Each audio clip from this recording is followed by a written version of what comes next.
In Module 4, we are simplifying the food and not obsessing over it. People usually struggle with food not because they are not disciplined, it's because they are trying to overcomplicate everything. This is a Module 4, Food Simplified. And this is where we are going to remove the confusion. Because these days, food has been turned into something extremely complicated. Macros, calories, rules, restrictions. But the goal is not to become obsessive, it's actually to understand it. I work with busy women, professionals, business owners, and the last thing they need is systems that requires them to constantly be obsessed over something that requires calculation. You need something that actually works in real life. So let me break it down for you. Food is not just about the calories. It's about how your body actually responds. It's about energy, hormones, digestion, and stability. And when you understand these things, you stop chasing perfection and start looking at what actually works for you. So in this module, we're going to break it down why tracking isn't always the solution, how to eat without overthinking, and how to build a relationship with food that allows you to still enjoy your favorite meals without feeling guilty. Macros isn't the problem. The problem is how people actually use it. Macros, which is protein, carbohydrates, and fats, are just simply categories of your nutrient. They're extremely useful, but people turned it into something to be extremely obsessed over. Tracking every gram, hitting the exact numbers, constantly trying to track.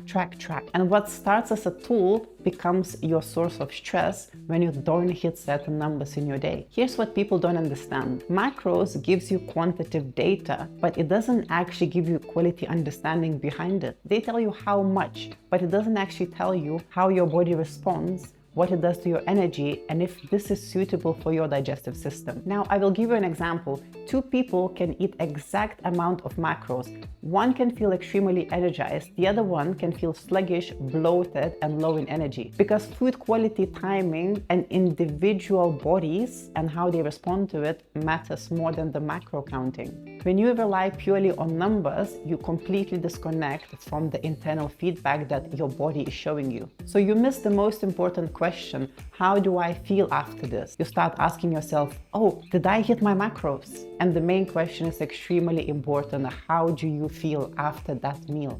As someone who is extremely busy, you don't have the time to track forever. So you need to find something that is sustainable. Macros are a tool. They should teach you awareness, but you should not become dependent and addicted to it. Tracking everything can teach you control, but portion awareness is something that builds the independency. Tracking calories at the beginning can be extremely useful. It gives structure and it gives awareness, but it was never meant to be permanent, something that you're gonna go on about for the rest of your life. Because here's the thing, tracking everything keeps you extremely controlled. You constantly rely on numbers, which tells you exactly what to do. And is that sustainable?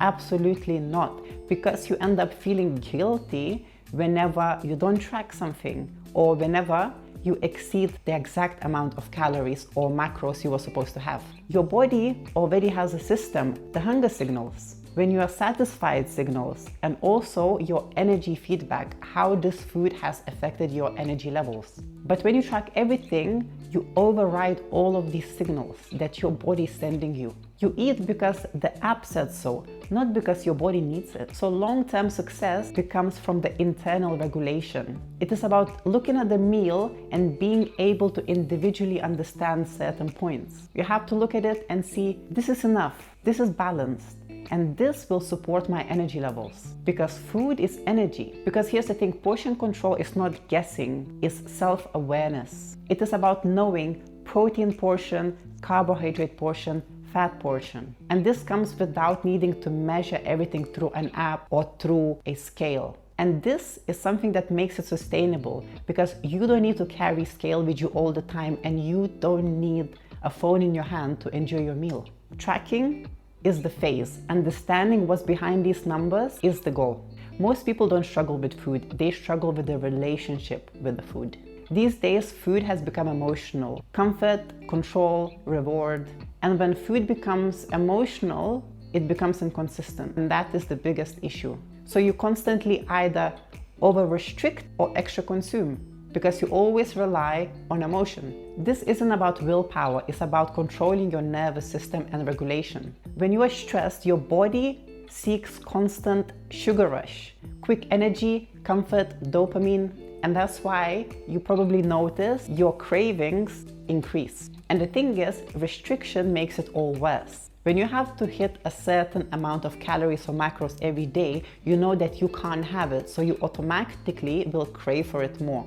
The more you restrict, the more your body perceives scarcity, and scarcity increases the desire. Some people also end up binge eating at night. Why? Because they have restricted themselves so much during the day. So stability actually reduces obsession. Regular meals, balanced nutrition, no extremes, and no over restricting yourself.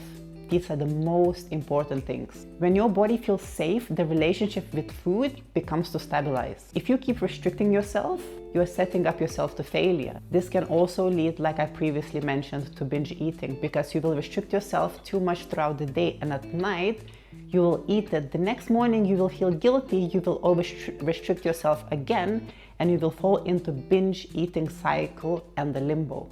You don't need food to be your reward system. You need food for your performance and your energy levels. So when food is no longer emotional, it becomes extremely simple. And that is where consistency comes from.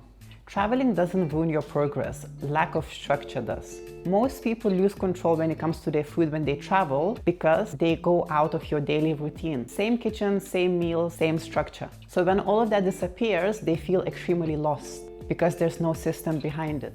But your body doesn't need perfect conditions, it needs principle and the right systems. Instead of having strict rules, focus on three main things, which is having protein in each meal, having awareness of the portion control, try not to snack all the time. Because traveling often leads to irregular eating, dense meals, and constant snacking. So the key is not actually restriction, it's your awareness. At the restaurant, always focus about having protein first, add sides, and try not to stack snacks everywhere you go. Your lifestyle is dynamic, so your approach must adapt to every situation.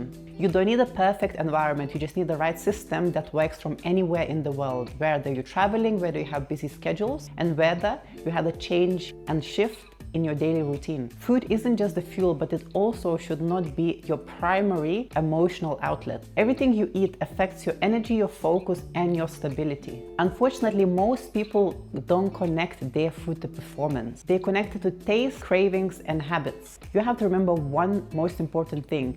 Your brain runs on energy, and unstable energy can lead to irritation, poor focus, and energy crashes. When blood sugar fluctuates, your mental focus fluctuates too. And that's why nutrition is directly linked to productivity. Food shouldn't be something that you earn or restrict. It is simply something that you use. High performers treat food as fuel, not as an entertainment. When you start eating for energy, you start to notice that everything changes. Your focus improves, your consistency improves, and your results just start to follow.